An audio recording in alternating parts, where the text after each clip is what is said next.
you what the barriers that exist for you to do research. Thank you for coming. Thank you.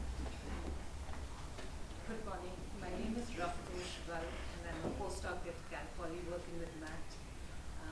Today, I look forward to understanding how we can strengthen university-industry linkages, and more long-term, I look forward to some excellent industry-relevant research from all the participants in the program. Thank you. Pass. Anthony? Good morning, ladies and gentlemen. My apologies that I'm late. The AI that I anticipated would get me here in a certain time didn't work that way. My name is Tony once again. I work for IBM Research Africa. In my role of ecosystem and program lead, I preach the gospel of research, science, technology, and innovation. We've been around for 6 years. Some in the room will say that they expected us to do a lot more. I'm here today to say that we are here, we're present, and we look forward to doing a lot more with you in furthering this agenda and bringing out meaningful research, leveraging technology. And what we are excited about is AI, machine learning, IoT, blockchain, and whatever else it is. Thank you. Good morning. Good morning. Yeah, my name is Stephen Moyo. I'm a PhD student at School of Computer, Jomo Kenyatta University of Agriculture.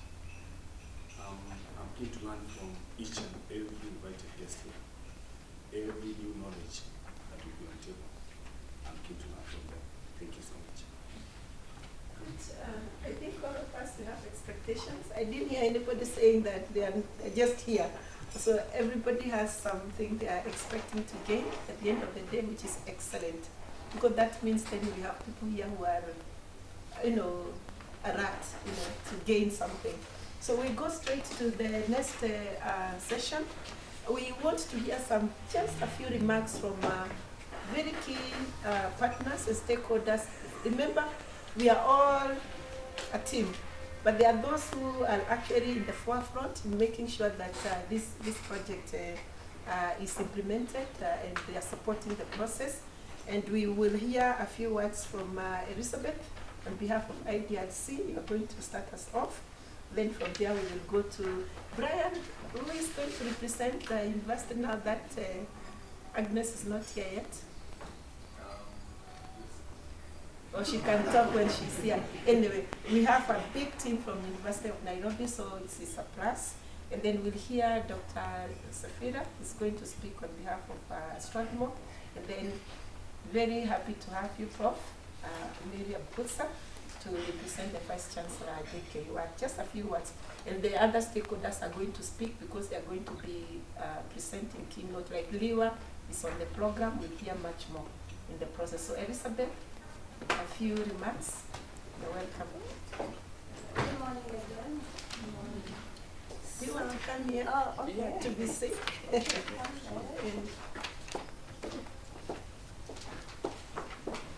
So, good morning again.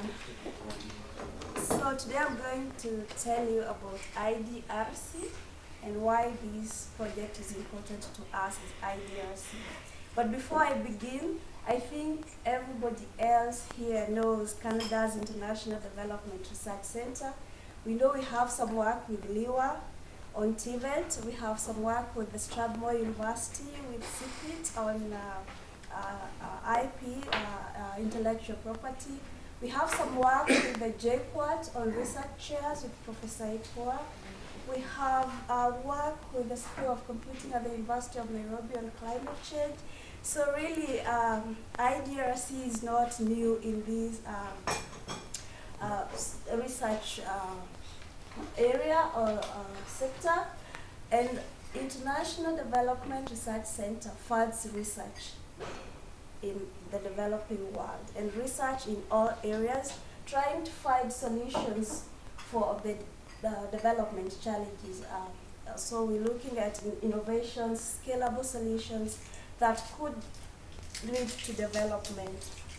And this is in all sectors of development, but I think in the area of STEM, that is we have a few projects like I mentioned, one on science granting councils, on supporting research councils in African countries with arts that has been going for the past, I think, 5 years and still continuing. In relation to this project on strengthening computing research or building institutional capacity for computing research in Kenya, we think it's really important because we know it has the potential to achieve socio-economic growth. And we need to make sure that scientists and engineers have the necessary skills and experience to be employed to make a difference. And I think that's where the linkage with industry becomes very important to us in IDRC as supporters of this research, ensuring that there is that linkage between the academia and the industry, and I think that has been a lot of our work with NIWA. We also think it's a very important project because it is an opportunity for experimentation. Like I mentioned, we have different projects with different actors. But this approach of having an ecosystem approach to this computing research and education, we see how it's going to make a difference. We know it's a pilot, but we hope it will have bigger results that will influence policy. For example, in Kenya, on how to better do computing education and research. And for that matter, also we know it will benefit that linkage with the industry. Will benefit the careers of the young scholars. Here I've heard a few of you say you are students doing your PhD and masters.